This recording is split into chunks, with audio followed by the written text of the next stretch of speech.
And Ukrainian forces continue to make progress and have retaken key territories in the north of the country. But senior defense officials warn that while Russia appears to be pulling back troops from around Kyiv, this shift does not mean the Ukrainian capital is not still under threat.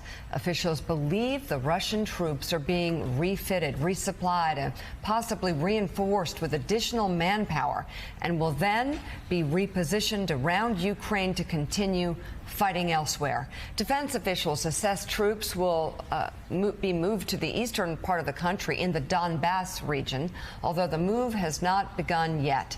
Currently, about two-thirds of troops have moved to either Belarus or are on the way. Just under 20 battalion tactical groups remain near Kyiv. Let's bring in right now retired four-star Army General Barry McCaffrey. He's an NBC News and MSNBC military hero, analyst. He's also an American hero. It's an honor to have you here as always, General. I'm curious. I keep hearing people saying, well, the Russians are going to reposition. The Russians are going to reload. The Russians are going to come back to Kyiv. They've just been dreadful over the last 6 weeks in terms of their battlefield tactics. Their leaders are getting shot. They seem to be in disarray. What's your assessment of what we see over the next month? Well, I think you characterized it correctly. They lost control of their operational force. They suffered enormous casualties. We think in excess of 25,000 killed and wounded. Their chain of command appears to have melted down. We're seeing gross signs of indiscipline and murder and abuse of civilians at a tactical level. Putin has changed his strategic aim with civilian populations as the target of strategic strikes by cruise missiles, ballistic missiles, aircraft. The Russians are in a mess. So now they're going to try and straighten it out. The key question, Joe, it seems to me, is can the Ukrainian armed forces form an operational maneuver force and take the fight to the Russian forces before they can start the next phase of their operation? And to some extent, that will depend on whether NATO, a coalition of the willing, the United States, can provide game-changing technology rapidly and in sufficient numbers. Anti-ship missiles, air defense systems, and armor and artillery for a maneuver attack on the Russians. The questions are in the balance. And General, I understand possibility of tanks heading in. What difference would that make for the Ukrainians' ability to take the fight to the Russians? Well, you know, these Ukrainian forces have been simply incredible with their courage and small unit tactics. It's been a dismounted fight. They've been fighting from built-up urban areas, which gave them the advantage. Our Javelin missiles, Stinger missiles, the British NLAW have been devastating. Their impact on badly handled Russian armor. That phase is over. Now they got to come out of the urban areas and try and maneuver against the Russians. Again, I see discussions sort of slow pace on the part of NATO about anti-ship missiles. We're working on it. The notion of are we going to dredge up some old T-72 Russian tanks from Eastern European allies to provide them? Well, we've got to think qualitative improvements over the Russians. So I'm sort of hopeful that there's a new mindset. Secretary Blinken, when he goes to NATO, if he can't get the 30 nations to act in concert, he can build a coalition of the Brits, Germans, French, U.S., and get this material of war into the Ukrainian hands. Otherwise, it's going to be a grinding stalemate that will drag on for months, if not years. General, obviously President Zelensky has been frustrated with the lack, or at least the pace of arms that have come to his country to support him. We're likely to hear more about that today when he addresses the UN Security Council, coming back from his trip from Bucha, seeing the horrors that we've been showing this morning.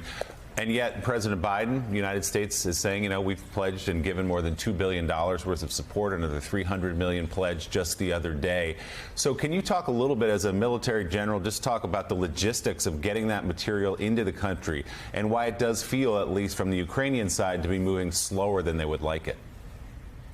Well, a lot of decisions in Washington, defense-related foreign policy, take months, if not years, to hammer out. There are councils, conferences, contending factions of lawyers from state, justice, the White House, defense.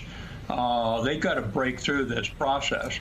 I got to remind everybody, at the height of the Iraq conflict, we were spending $9 billion a month.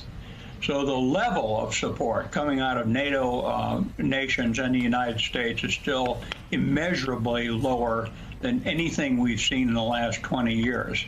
I think the other thing is there's been understandable concern by the President of the United States and his senior officials on escalating the conflict, either horizontally to other nations in Eastern Europe or, God forbid, nuclear confrontation at a tactical level. But I think now the war's in a new phase. They've got to have a new mindset. The level of support has been inadequate in terms of giving the Ukrainians the qualitative edge. They need M1 tanks, not ancient P-72s. They need anti-ship missiles. Brits, Norwegian, U.S. all have them in sufficient numbers. The Russian Navy's out in the Black Sea with 21 combatant and amphibious vessels. If they're going to defend Odessa, they got to go after that force afloat, the anti-ship missiles. So time's a wasting. They got to step up to this. Yeah, General, it's now pretty clear to the world that the Ukrainians are not facing a Russian army. It's not an army. It's a gang. It's a mob. But you just mentioned Odessa. What can be done right now to protect Odessa? Because if Odessa falls, that's a critical condition for Ukraine's economy and for this fight that they're in. Well, I think you're entirely correct. The focus has been Mariupol, as it should be, which is basically smashed flat. I cannot understand the courage, the tenacity of the Ukrainian armed forces defending that. Of course, there's still 100,000 people suffering in the city. The vital target for Putin is to gain Odessa and close off the Black Sea and the Sea of Azov. So Odessa must be successfully defended if Ukraine's going to continue as a viable economic entity. And to do that, I think you got to reinforce the entire Ukrainian force and let them sort out on the ground how they're going to go about it. The key battle is actually going to be in the east, as Clint Watts pointed out. Can the Ukrainians form this mobile maneuver force to counterattack the Russians? But in the south, Odessa, the key is go after the Russian Navy. And they sunk one and damaged two. We need to provide them the tools. Those Russian ships, by the way, are firing caliber cruise missiles with a 1,000-mile range. They're not just after the amphibious threat to Odessa. They're a force of firepower for the Russians throughout Ukraine. General, can you mentioned times are wasting and the need to step up as before the Russians have a chance to relaunch a second phase of this operation, to step up the arms flows into Ukraine. Can you spell out to us what's the kind of quantity extra that is needed by the Ukrainians? Ought we to be doubling the flow of arms into Ukraine, tripling the flow of arms into Ukraine in order to equip them to repel a second offensive? And what is it specifically that they need? What's the blockage to them getting that spigot opened? Well, I think a lot of the blockage is political and understandable. NATO at 30 is a cautious organization. They have different political viewpoints, domestic audiences. The French, election is in the offing here. The far right is a pro-Russian group. So there are extremely concerning political movements at work in Europe. Having said that, again, I point out, we just announced with great pride we did $300 million additional support for Ukraine. $300 million versus $9 billion a month during the war in Iraq. And I think it was $7 or $8 billion a month at the height of the Afghan conflict, trying to equip and create a new primitive country with a modern armed forces. So the scale of our support, it seems to me, at this phase of the war. The earlier phase, I understood where we were, and it was magnificent. Now they got to redouble our effort. But it can't just be cautious shoving small amounts of equipment into Ukraine. They probably need 500 M1 tanks.